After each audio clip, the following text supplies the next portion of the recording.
So folks, it is okay having all the gear, all the best bait in the world, but if your watercraft isn't up to scratch, you're just not going to catch any fish. We are at Boddington today, and I thought, while my Roddy's out fishing, because today is a very patient game, we might only get 3 or 4 bites today, so we've got plenty of time.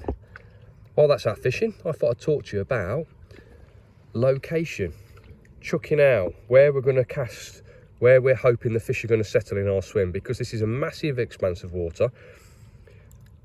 It's a match, we've got anglers all around us, and we need to decide where to cast, because it's all right saying we've got 300 metres of water in front of us. We could just cast out there, hope to get a bite.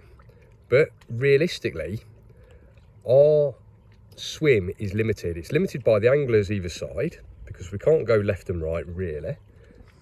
And also it's limited to our casting ability. Now, if I put on proper gear, we could give it a good whack. Let's say we get it out to 130 metres. You know, that's, let me tell you, that is a bloody long way for match angling equipment. But the fish aren't out there. We've been fishing the matches here now for, I'm saying, 3 months, 4 months, and it's very rare that a fish is getting caught past 100 metres. So it's all about using that water from about 60 to 100 metres and using it effectively, because you've got to take into consideration all the water conditions. Now, look at the water. Really coloured. So visibility is pretty poor. The water's freezing cold. The fish are struggling to find any amount of bait. And that for me means we need to use slightly smellier baits. We might not have to cast around as much, because the fish have got to come to a little bit of bait, because they've got to smell it out, they've got to sort of actively feed. Now, if the water was clearer, I think the fish are moving around a lot more. They're either getting spooked, so they're moving around, or they're seeing things visually, so they can move to find bait because they can see it.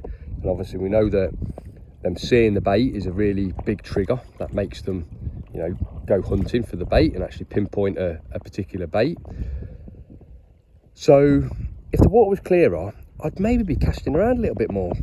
So starting at 60 metres, maybe going to 65, 70, 75, 80, regardless if I caught a fish or not, I would probably be moving to a new area of my swim, because I think that the fish, whenever you hook one, they're going to be spooking away. Let's say, for instance, 2 or 3 fish come up to my method feeder, and one of them manages to pick up the bait. I think that the other 2 or 3 that was with that fish that I've hooked, in clear water, they've done a runner. They've spooked off a long way. But in coloured water, chances are they might hang around, might just have a bit more confidence to hang around. So we might not have to move as far. So clear water, I'm very inclined to move. Look at my little den. We'll get in the den. We can see that, whether we get a bite or not. We're leaving it in for 30 minutes today, each cast, because that's pretty standard here at Boddington. Some people are leaving it in for over an hour, but I think 30 minutes is a good time. And that is because of this water clarity. Like I say, if it was clear, I think the fish are finding the bait a lot easier, but because it's coloured, it's taking them a long time to find the bait. And we've got flavourings, we've got the dips, we've got super smelly baits, we've got all of that. You've got 20 odd really good anglers here, and through trial and error, and we all talk to each other, through trial and error, we feel like we're sort of on the right track for winter carp fishing, put it that way. So, as I mentioned, clear water, moving around, because those fish get spooked easily. They're definitely moving around the swim more. But for this coloured water, I feel that building a spot is the way to go. We've got a spot out there that I think is about the right distance. It's 70 metres, and we're going to fish that spot and hopefully the fish are going to come to us. Hopefully we're going to build up a bit of food, not a lot, just chucking a small feeder today, but we're going to build up a bit of food, something smelly, a lot of attraction in one area, and the fish should find us. I'm hoping that we get 5 or 6 bites. That's all we're looking for. That's going to be good enough today to win some money. The fish here are averaging 10 to 12 pounds, so the weights are always pretty high, even though you're not getting many bites. And it is a great way to fish. It's sort of like a hybrid between match angling and specimen carp fishing. There's a lot of people sit up the bank, as we're doing today, and just keep an eye on their rods, and hopefully wait for that big tow round. So let's talk about what we've got around the feeder, because again, that's really important. I've gone for micro pellets, which are the base of any method feeder mix really. Micro pellets soaked up, but we've gone for that milled expander, swim stim milled expander, which is in the yellow bag. Let's go down there and have a look. I'll show you the bag. So it's in the yellow bag. I'll show you the mix. The swim stim milled expander through there, because it smells a lot. The particle size is really small, and that again is adding loads of smell.